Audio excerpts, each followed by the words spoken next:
Tuesday, and this is Trekland HQ, and we are live.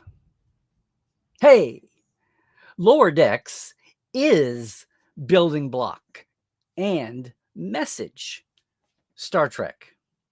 Yes, today, episode 331, can you believe it, of Trekland Tuesdays Live with me, Dr. Trek, Larry Nemechek, coming at you right here from the heart of Trekland through Portal 47 at Trekland Treks for some sanity, clarity, and a bigger picture in all things Star Trek.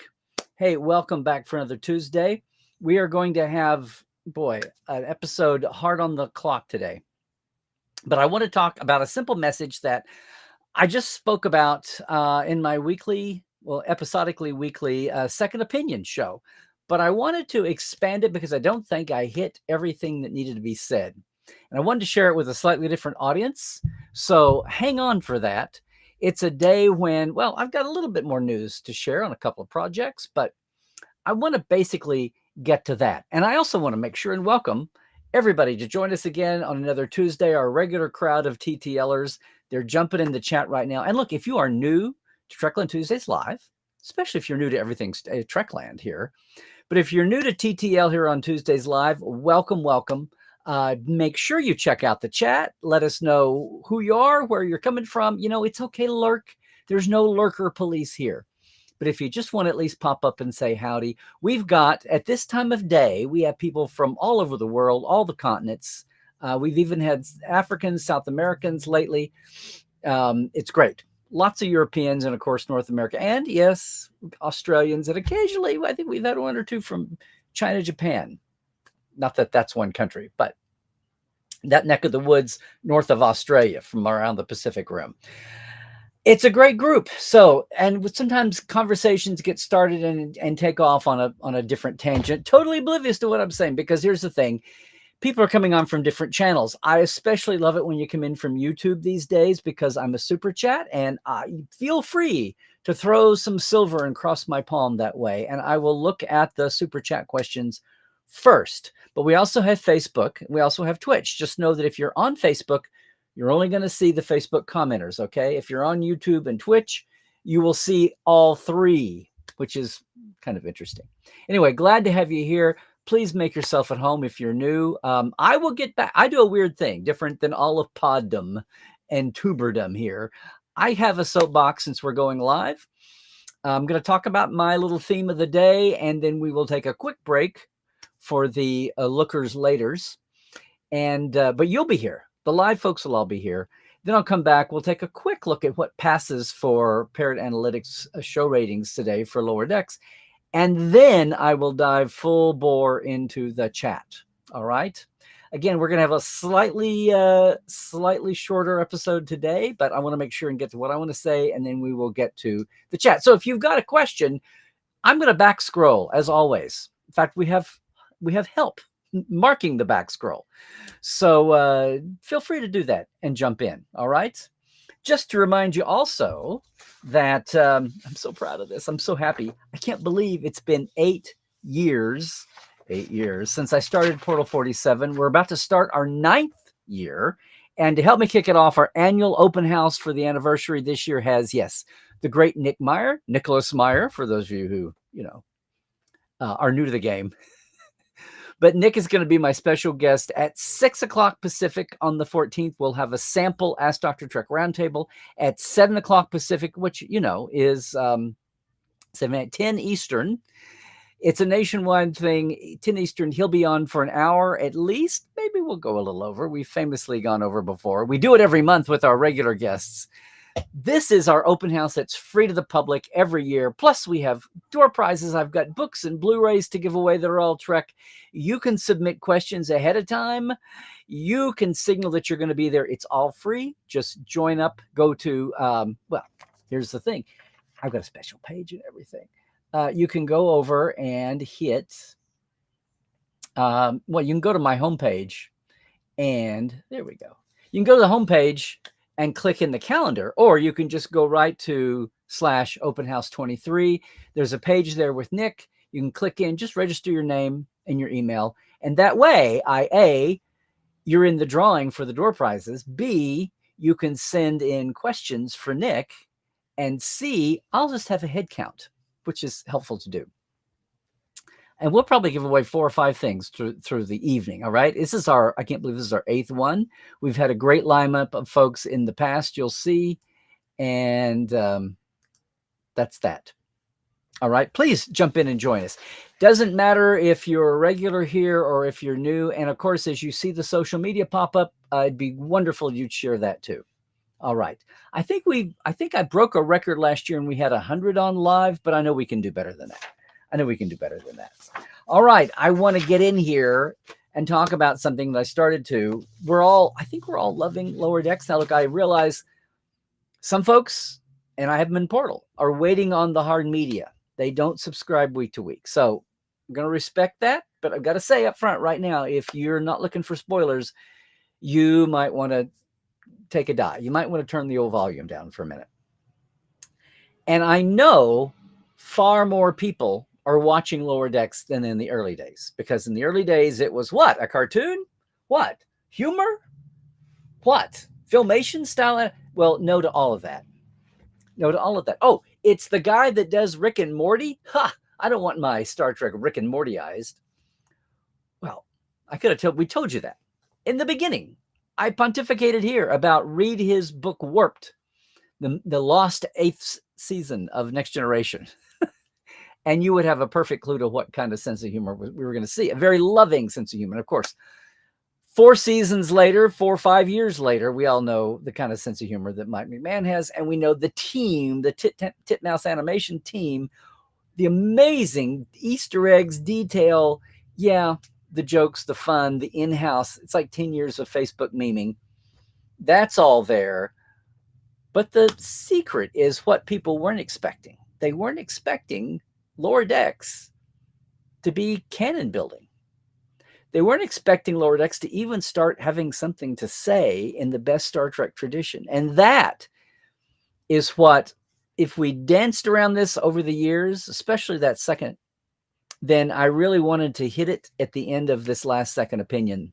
All about, and now the conclusion about the 4th season episode wrap up. New faces, new planets, old faces, bad planets. I forget. It's such a generic title, but it's the season finale. But as I was getting and prepping for my second opinion, which runs 15, 20 minutes, I stumbled upon something watching the final scene. And originally, my good old Star Trek, my longtime fandom flags, I felt like I was watching James T. trying to talk Matt Decker out of that shuttlecraft kamikaze run down the maw of the Doomsday Killer. He's doing the same kind of speech. I so wish, as Beckett is talking, as Mariner's talking to Nick Locarno, I so wanted her to say, Nick, we're stronger with you than without you. Didn't happen, but the tone was there. But what's also interesting is Matt Decker was a legit hero. So, in fact, Saru, looking at famous Starfleet captains back in the first season of Discovery, called up a list, and among the ones you'd expect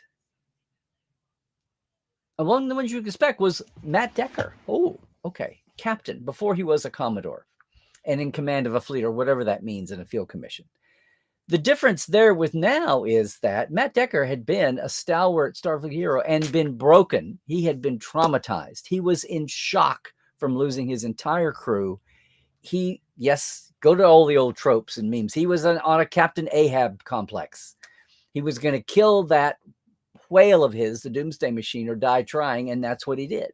But he did at least give them the idea of how to defeat it, and that's the moral of the story. In this case, Nick Locarno is not a longtime Starfleet hero that has to be talked back off the ledge and can't be. Now, Nick, sadly, is a screw up. And for all the folks, and we get the joke about why Tom Paris is Nick Locarno. Robbie Duncan McNeil played both parts. They were going to cast somebody different. The famous story was, we need a Robert Duncan McNeil type. Why not just get him and then just ignore the fact that they were the same person? Well, we had Diana Muldaur. We had Morgan Woodward. You have all kinds of people historically playing different roles across Star Trek, even within the same series. And yeah, it was a much bigger deal in the 60s. They didn't care. Now they at least say, well, let's at least bring them back as the same role, whatever. Didn't happen there because, as much as people say, well, they were both troubled boys, right? Paris was just as troubled a youth as Locarno did. And Paris has a bigwig admiral dad. We never got that much about the Locarno family background. But the reason we're talking about a one-off guest star versus a long-time running regular character who was going to have an arc longer than 1 hour. In this case, he got 3 hours.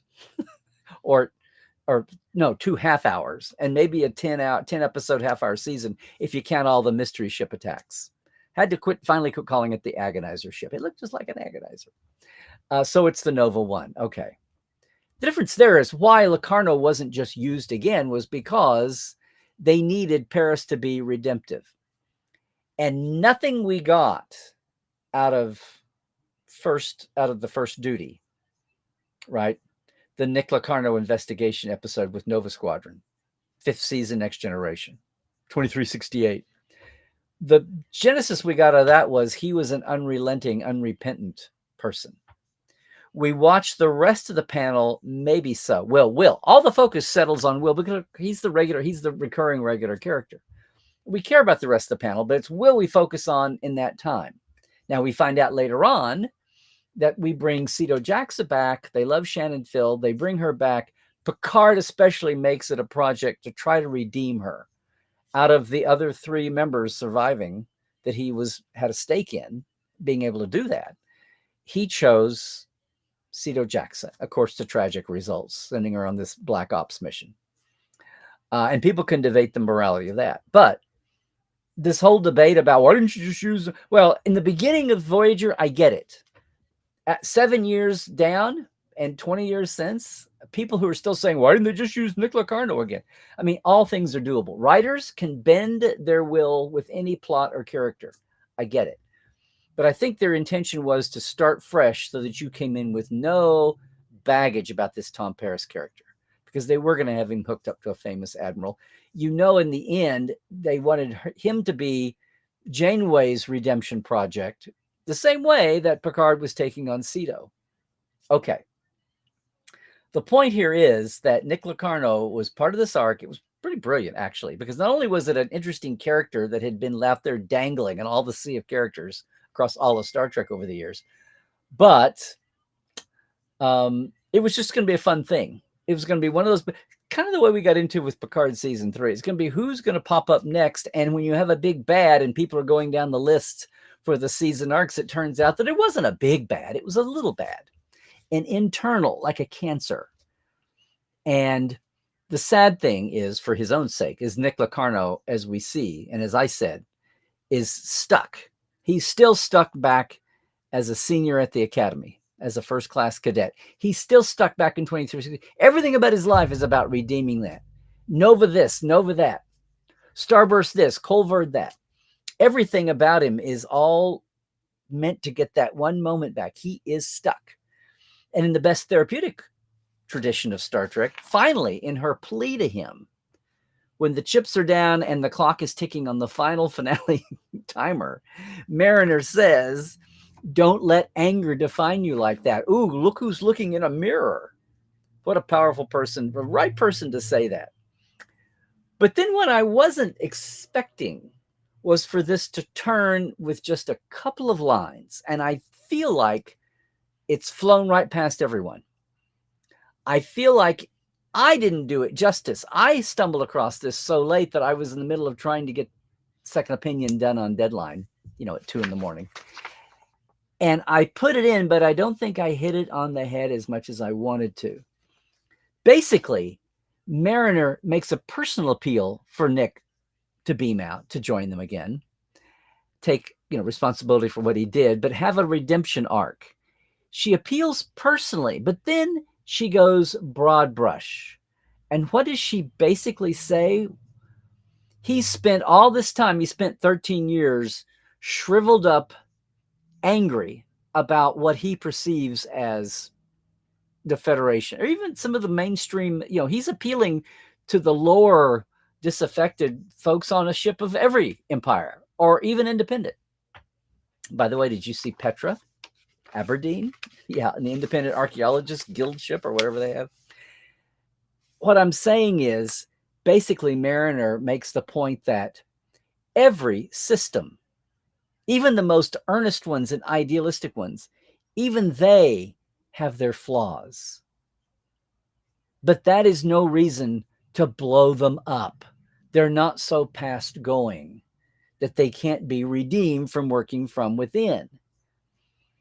Locarno tries to equate her dissatisfaction over the years with his. And she says, no, I don't disagree with the mission, right? Just some of the people, some of the aspects of it. And that's why she stays in. Of course, she's looking at the world through refractively repaired eyes right now anyway. She's processing an awful lot since she started having her breakthroughs, first in her Invicta therapy holodeck, and now this year, right? She's really come a long way. Yeah, she's trying to say that even a system that at its core is good, but has its flaws, that is better than what he's on. What is he on? An ego-driven revenge tour, basically. And the people he thinks are his allies are really people he's snookered into being there. Are they going to be his allies the minute they find out he's going to throw them under the bus? The minute that they become disillusioned that everything he promised them is going to fall away? Because it has to. Because even if he's not trying to be a narcissist, say, he is so wrapped up in his own pain and anger that whatever he's promising them as a sidebar, the fallout from his own satisfaction is going to shower on them. I mean, this is typical, this is a typical, what a mob setup, the psychology of a gang, the psychology of anybody, come in for yourself. But when the core of it is that rotten, and she's going back to the kid that was a pure Starfleet cadet like she was. She's just recently had Sokath her eyes open. She's recently had her redemptive moment. And she's trying to, like the reformed smoker, the reformed alcoholic, she's trying to bring him aboard her own recovery vehicle. And he's too far gone. If nothing else, I'd say he's been so isolated for whatever the hell he's done for 13 years. He's been so isolated that at least with all of Beckett Mariner's problems and being propped up time and time and time again, would you say that it was privilege for her having a mom and a dad both in the upper echelons of Starfleet? If she was anybody else, would she have been kicked to the curb just like Locarno? Maybe. Or maybe there was something inside her that couldn't stand to go rotten. We've seen over the 4 years Beckett go and do something, maybe not by the rules, but go and help people. Help the people on this planet. Help fellow crew folks. Go out of her way to help, to save causes, people that she had no business worrying about, but she did. And somewhere on the way, if Locarno ever had that, he's lost it. And sadly, maybe the most redemptive thing he did was, I don't know, he ignored her. He was so wrapped up in his own progression that, yeah, he let the mini Genesis Ferengi device go off. What I'm saying here is Mariner's desperate and ultimately unsuccessful appeals to Locarno, to me, just rang through with today. He's angry. He's got a good right to be, maybe in some ways. Maybe he feels like the punishment for the original incident was far too harsh. He might have a point. Starfleet and the Federation is all about second chances and third chances and fourth chances. And why did Locarno never get that? You have to admit culpability and responsibility at some point. Maybe he never could. But talking to today's world, this whole mission about just because you have an issue with the institution, if most people agree that it's of good character, if most people believe that it's got an idealistic bent, but it has flaws, like what doesn't? And what do you accomplish by burning it all down? Because that's it may have been about him, but the ultimate outcome was going to be burning it down. And no one around you is really going to be truly with you in the end. And they'll be the first to bail on you when they figure that out. I just had a moment of clarity watching this little cartoon toward the end, and I thought, wow, is this a message for our times? I think it is. I think it flew by so fast, but I would love to see that little 30 seconds, 60 seconds trumpeted out her quote box where she's pleading for the overall idealism of the institution to be fixed, not imploded, not tossed aside. Because what's going to replace it?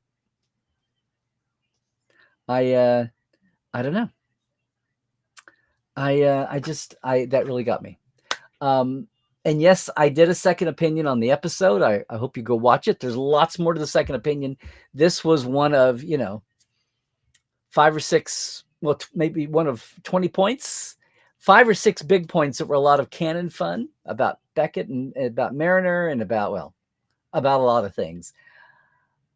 I just regret that this got shoehorned in at the end because big picture here, once again, year by year, and we'll see this in a minute, the animated shows ratings don't stack up to what the live action shows are when it comes to Trek. The live action series, just by nature, and whether they're doing hot or not, even in the most disparaged times when Discovery was new, but people were arguing about it, when it was being contentious. Even then, even the first season or two of Picard, when people weren't quite as satisfied, say, as the third season.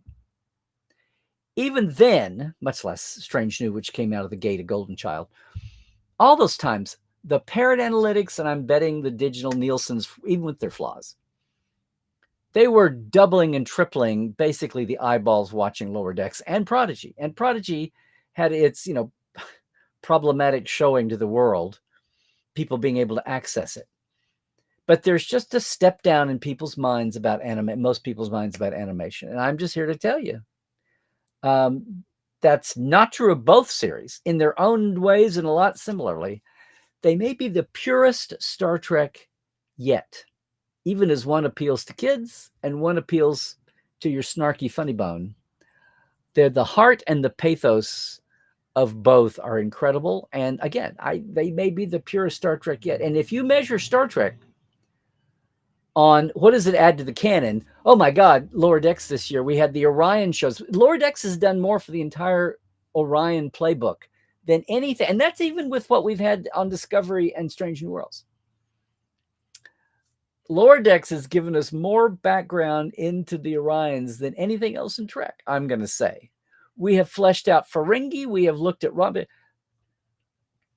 I'm just going to say this. Yeah.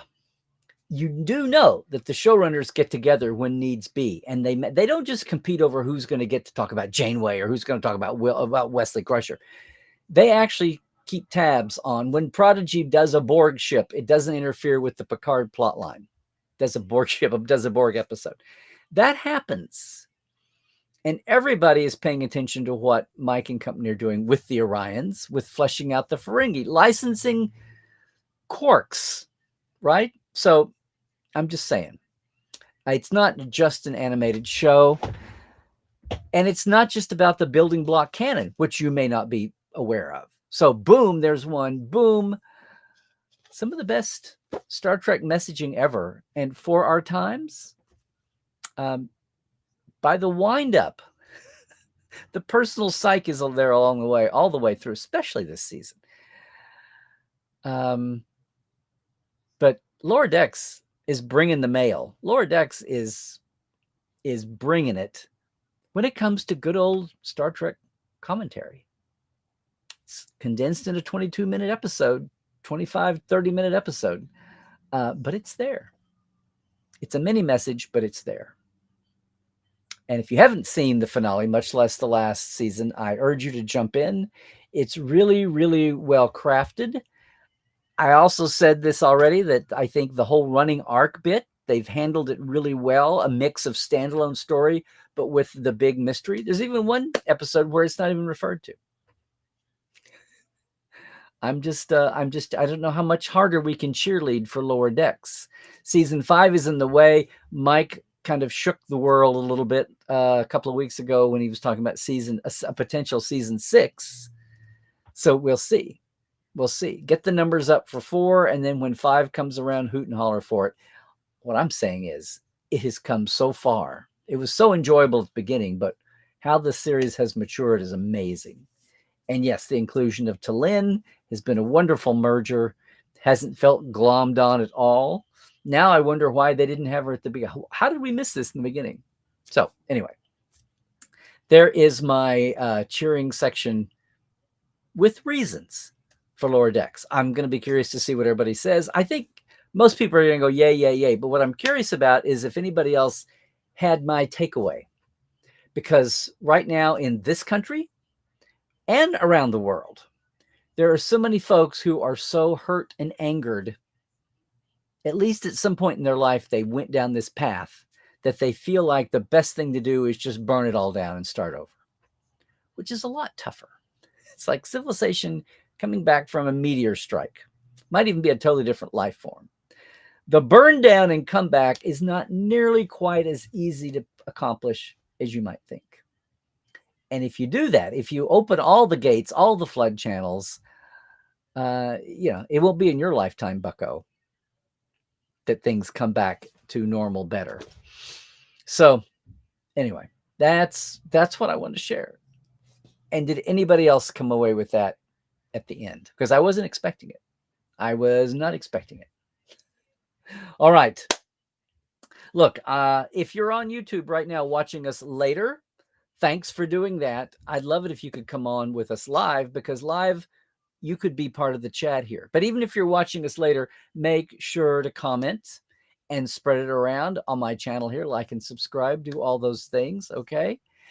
You also need to know, aside from signing up for making sure you claim your virtual seat for our 8th annual open house for Portal 47 on November 17th with Nick Meyer, yay, and an hour of a sample Ask Dr. Trek roundtable before that. It's basically an open mic, but those are the 2 live formats we have in the portal.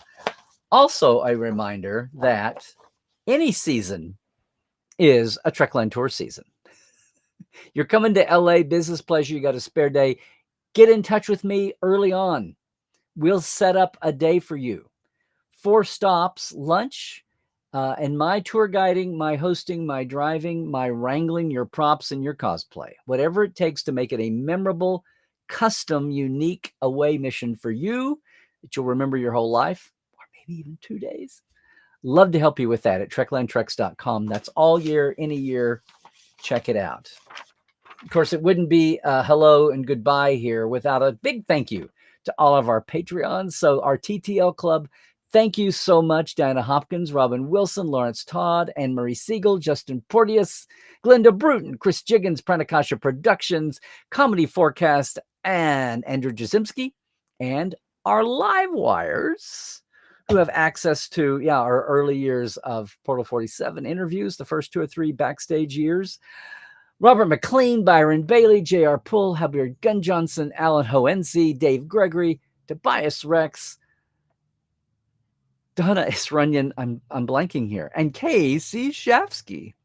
It's very easy to do if you're familiar with Patreon, and even if you're not, go check it out. Patreon.com/TreklandLive. I have a simple Patreon, $5 and $10. Anybody can jump in. You're supporting what we're doing here. I don't know if you could tell a little bit difference in signal and picture quality lately, but we've rejiggered things just a little bit. Thank you to have you and supporting us that way. And other big news this week, Trek Files is back. Season 11, the season 11 premiere is with none other than the great and always quotable David Gerald is our season premiere guest. It's the new one is out today. The hiatus is over. We're back for another 24 episode season 11. Have some really interesting things coming. And this year, kind of leaning into the 50th anniversary of the original animated series. TAS is a common theme through a lot of our guests and our topics and our documents of the week, our real files. So please join us. It's over at podcast.roddenberry.com or on our Facebook page, The Trek Files, and that is where our documents of the week are. Because, hey, at least one podcast out there needs to have homework, don't you think? All right. Yes, I'm still on X Twitter until something else pokes its head up. There's so many competitors. We'll see. We'll see how things land. It's just at Larry Nemechek. All right. Did I mention YouTube? Of course I did. Please like and subscribe and share us on YouTube and Facebook and Instagram too. A lot of fun stuff is happening on Instagram. And for those of you asking, yes, we had an awesome time at Will Rogers' 144th birthday Saturday. There's some really cute Instagram reels and things that are up. Appreciate you checking those out too. My other passion, I do have a life beyond Star Trek. Thank you very much. For a lot of the same reasons. Oh, and portal47.net. If you're curious about the open house, just go to our main page and look. But make sure you get your free ticket to be there on Wednesday night, the 14th. All righty. Hey, everybody. Keep an eye on the TeePublic stores too, because they have random, like twice a month, and it's getting toward Christmas season. Maybe you or somebody you know deserves one of our cool designs, one of our brands. If nothing else, a Trek Well t-shirt. All right. Hey, everybody. Thanks for joining us as you watch this, this YouTube. Join us live sometime when you can, all right? And until I see you next time, do all the things. Stay healthy.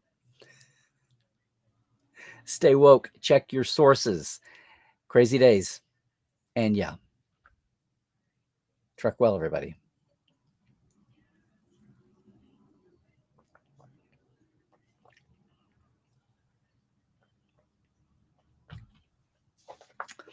Okay, gang, I have a hard out here in 30 minutes. So apologize for that. But I did want to share a couple of things before we get to questions and make sure everybody knew about Nick and everything. So on the Parrot Analytics, which is this company, it's been going since we've been following since, I don't know, probably close to 10 years now, but we've been following since the beginning almost of here, since 2017 and the beginnings of Discovery. Parrot Analytics measures the internet to come up with some kind of a rating popularity system, hundreds of shows and across dozens of countries around the world. In the US numbers, looking at LowerDecks right now, again, never as high as the live action series.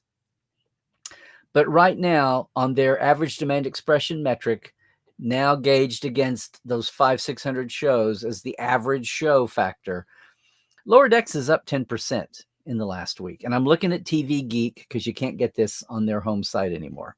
TV Geek licenses out the Parrot Analytics. They are up to a number 103 in demand rank. And I know that sounds low, but they were up 33 slots on just the popularity.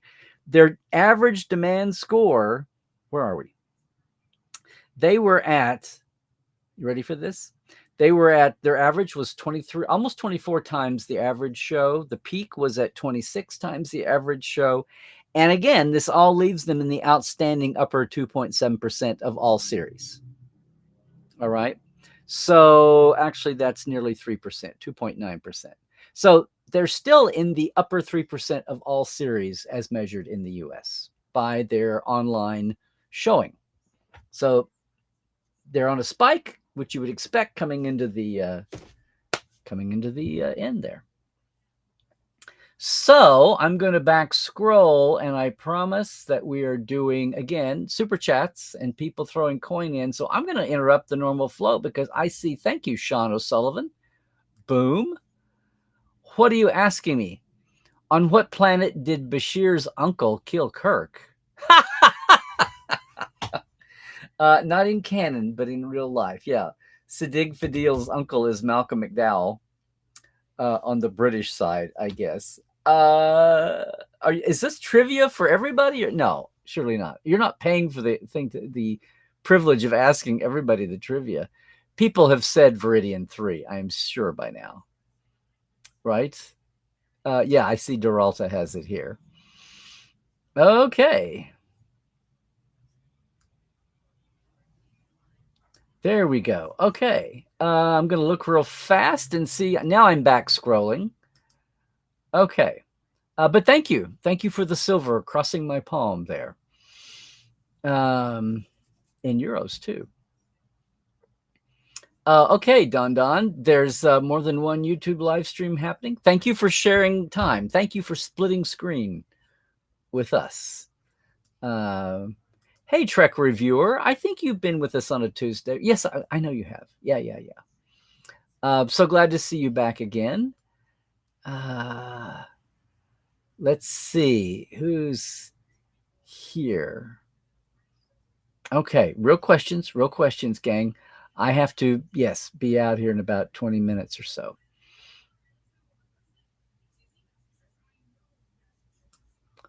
Wait, analysis, what are you saying? Season 4 is not the best. Is Tendi been a villain this whole time? Her one look at the end of the episode made her look villainous. I didn't take it as her looking villainous. If she wanted to be a villain, if you mean just a standard run-of-the-mill Orion pirate raider, she could have been she's been running away from that. She's been wanting to do science.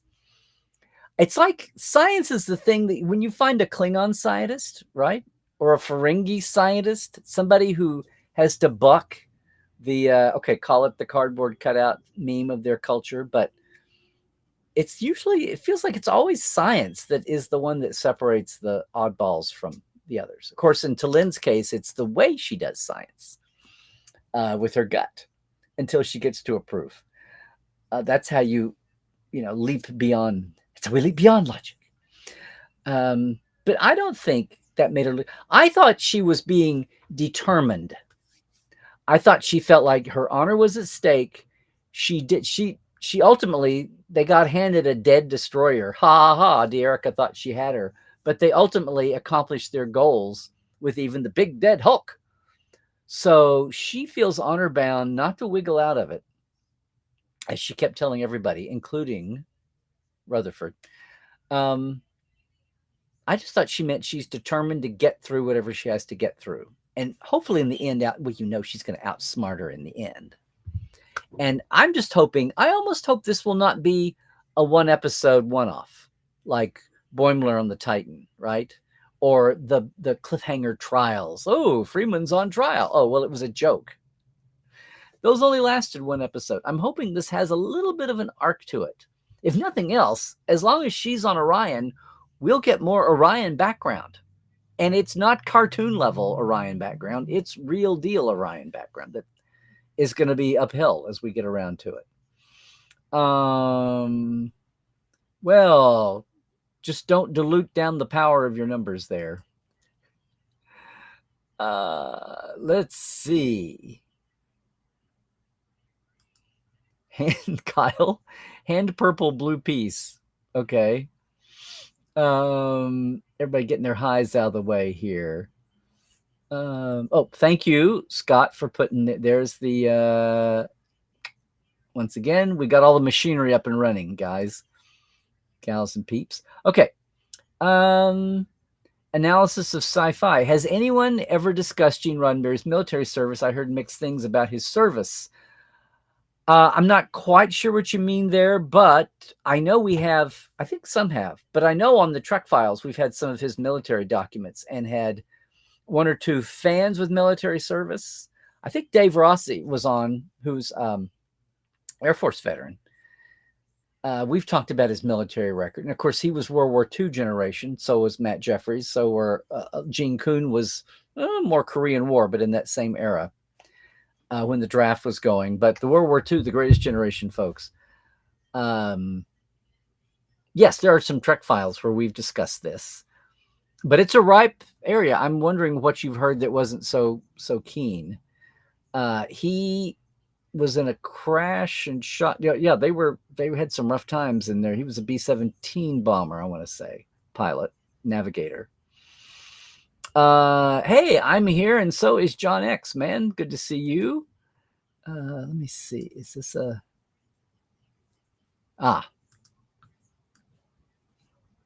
what is... So I'm looking at Jonathan Connor here on the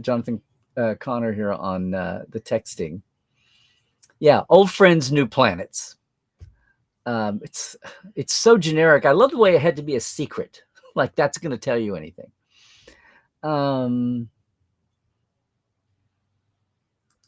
Oh, well, John's pointing out the point that if they brought Locarno in as a regular, they'd be paying the first duty writers, whether they're involved in the show. You know, that thing. This is the same reason why T'Pau did not be a regular on Enterprise for the original plan.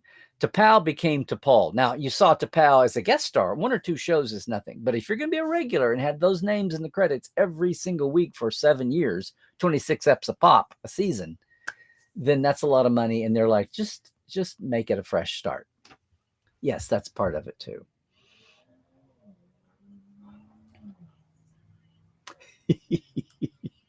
I'm going to share this. John is saying regarding the Miglimo fight. What are we here? This is I'm gonna do one of your handles here, John. Here we go and show it.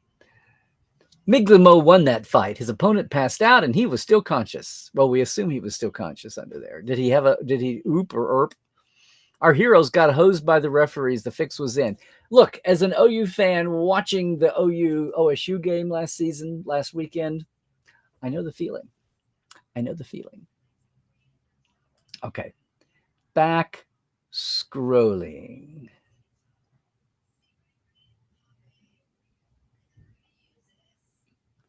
Okay.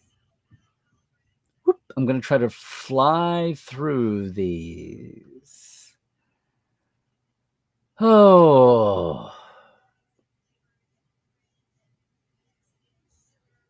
I see a lot of good stuff. I'm just trying to get by where we are. There we go.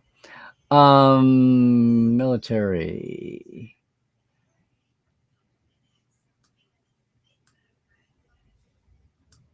Oh, your own research. Well, I think a lot of this was in David Alexander's biography of Gene, a lot of voluminous stuff that came from family records. And so probably a lot of that has been stolen. I'm sorry.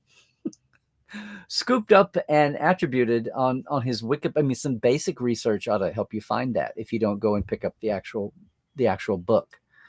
But I was doing a lot of research and where he got his flight training as a civilian, as a kid and a civilian, and then all of that here around Greater LA. When I did the Gene Roddenberry historical tour for his centennial last year, I was doing a lot of research on this.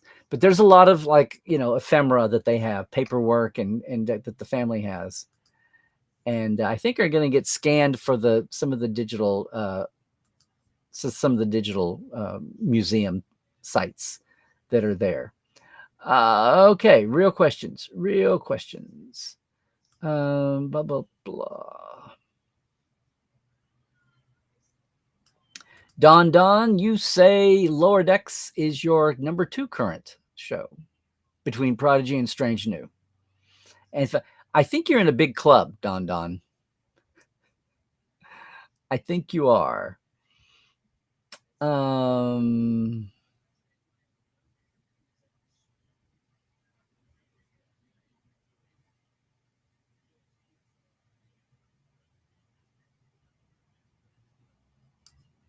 I think you're talking about the open house, Rose. Open house is November 15th.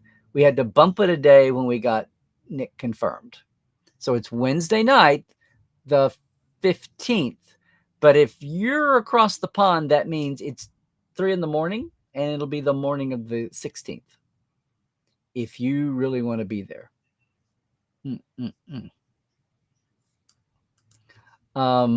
Hey, Dominic, thank you. Yay. So you heard the Trek Files. So it's not hardly the first time David Gerald's ever given an interview, but it's the first time he did at that point. And he was just on the eve. In fact, he was in the middle of packing to move for his big move back to Vermont and leaving his house in LA after 40, 50 years. But it was a point in time, and the animated series was the focus. So if you think there should be a part 2, I'll just say, stay tuned. Whether it's formally a part 2 or not. Um,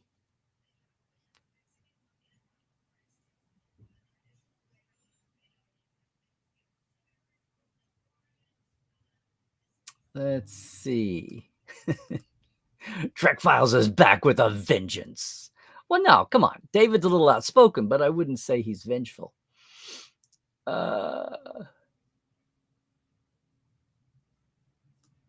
You think this is the end of an era, Sean?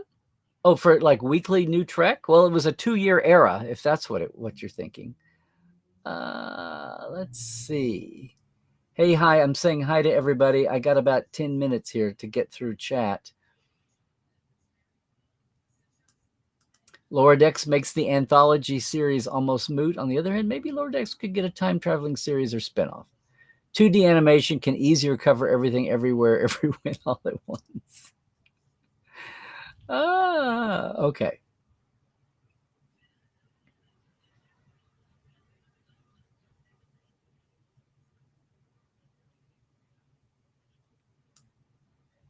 Nick Locarno was a bit of a deep dive. I'm not sure that worked very well as a finale. Really, John? What do you mean it was a deep dive? You mean that's a criticism? It was too deep for a 20-minute? I'm not sure where you're going here.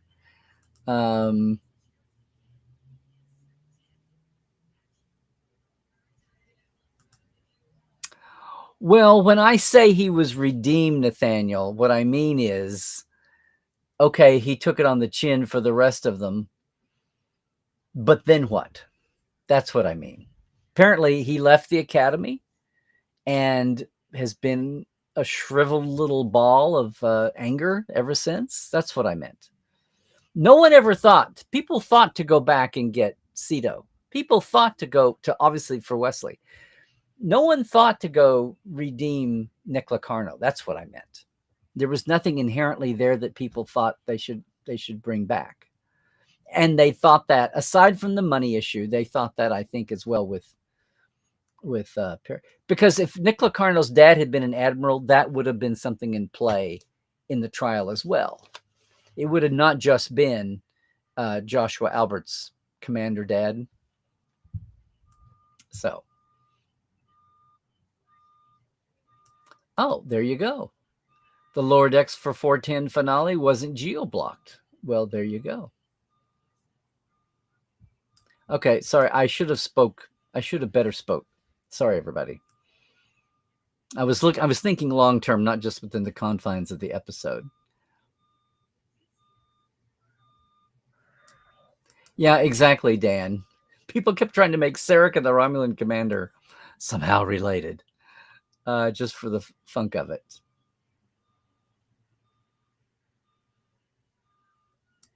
Well, see, this is the thing. He didn't regret what he had done, because if he had, he wouldn't have been burned up with it all these years. This is also kind of what I'm saying. He did it in the moment. It's like when you say sorry, not sorry. Well,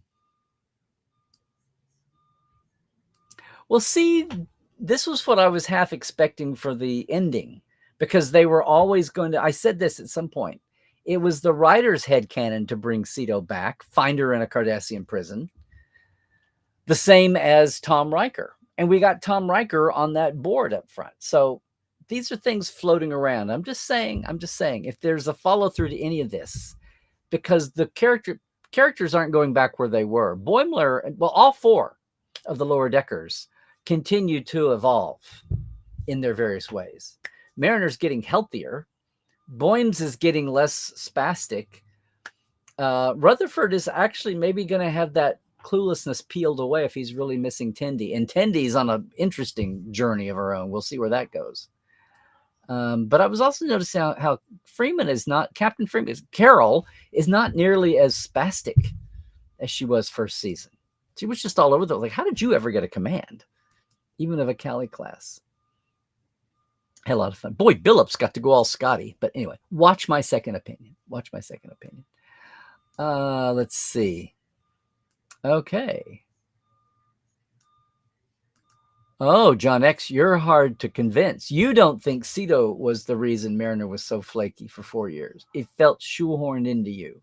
I can see that a little bit. I can see that. a lot of people had trouble with why she suddenly came out to a Klingon of all things and not one of her friends. But the friends may have been the toughest of all because she had that 4 years with them. People are strange. People are crazy. Let's see.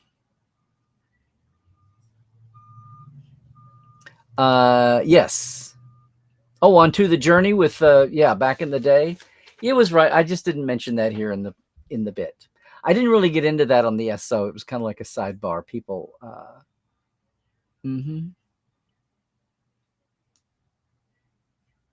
Okay. Yeah, that's very much part of it. And again, I said the next time that came up was with T'Pol not being T'Pau on Enterprise.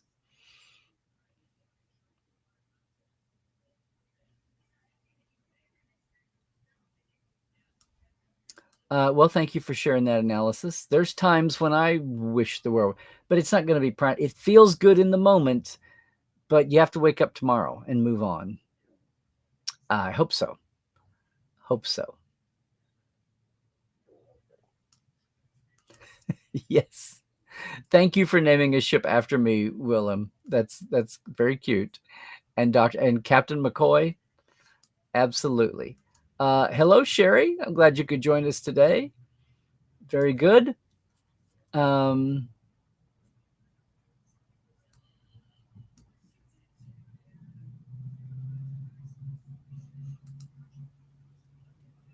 it was going to be a ragtag. Look, Locarno was not totally balanced. He was building a fleet, whatever he was going to do. What was his ultimate aim going to be? Well, he had his big bad weapon, defensive weapon. Now, if they armed that Trinar shield, which was as big as the whole system, which is another point I made, it was way bigger than a Dyson sphere. No, there's nothing to update on the 3-foot model. I'm not diving deep into that just because there's so much else going on. And I could check on that and get going, but not getting paid to report on news right at the moment. So yes, Duralta, it settled down after the first episode or two, and it really wasn't bad after the first one. I was a little queasy with the spider pig suckling mess too, just a little bit.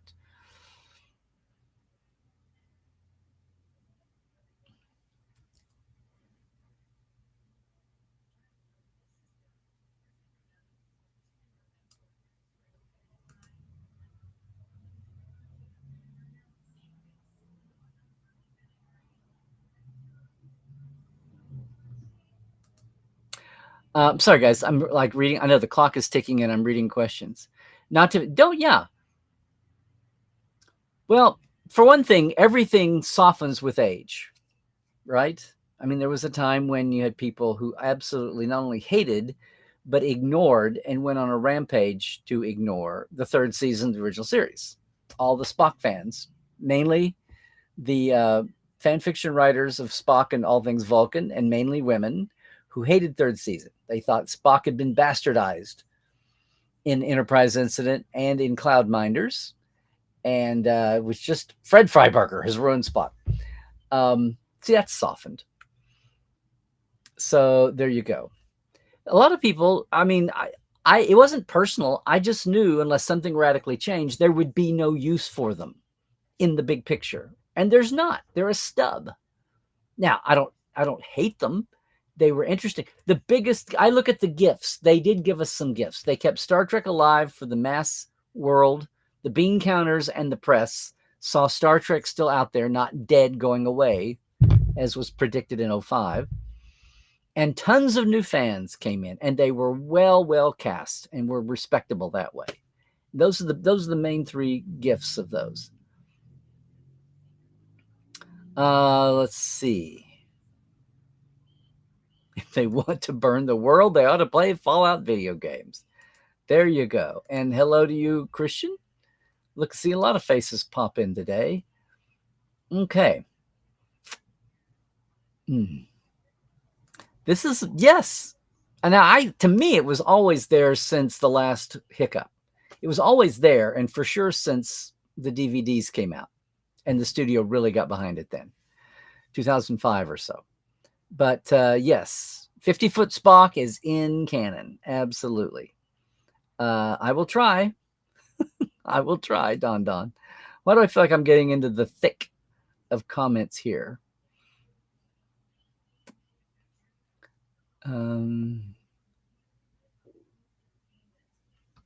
Well, part of this is they're in different worlds. It's hard.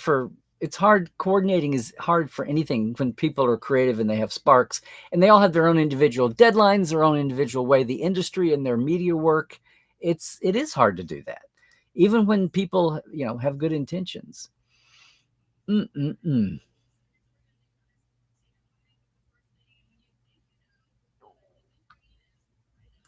Maybe, but I think it's just like Pike and Anston on Discovery. The reaction to Wedge Douche, even in house, I think sometimes you do something, you go, whoa. Like there was no intention for Worf and Jadzia to get together, but when they saw that chemistry in the holodeck in Way of the Warrior, they were like, oh my God, this is like screaming, jumping off the screen at us.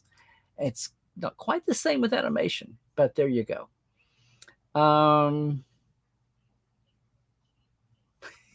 John, thank you, John X, for claiming your virtual seat and urging others to do the same thing.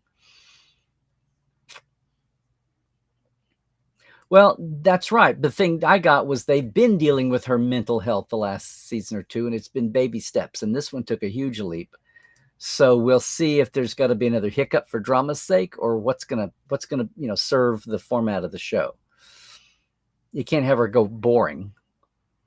Healthy's great, but she's got to be healthy with texture, I'm gonna say. Guys, I'm going to, hey, I've got tons of questions here, and I have got to get out. I've got to go record. So I'm going to pull something I never, ever, ever do and say goodbye. But thank you once again, Sean, let me make sure. Oh, Sean, you're just doing trivia, but thank you for doing it, right? Everybody's jumping in there.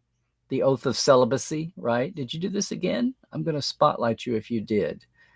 Let's see. Yeah. Odo and Kira chemistry. Well, Spock and McCoy wasn't planned either. And Trip was supposed to be best friends with Mayweather. And Dom was supposed to be Reed was supposed to be the cold fish weirdo that loved explosions more than he loved humans. But that's not the way the chemistry went. So anyway, gang, I got to get out of here for once. So yes, thanks so much. Once again,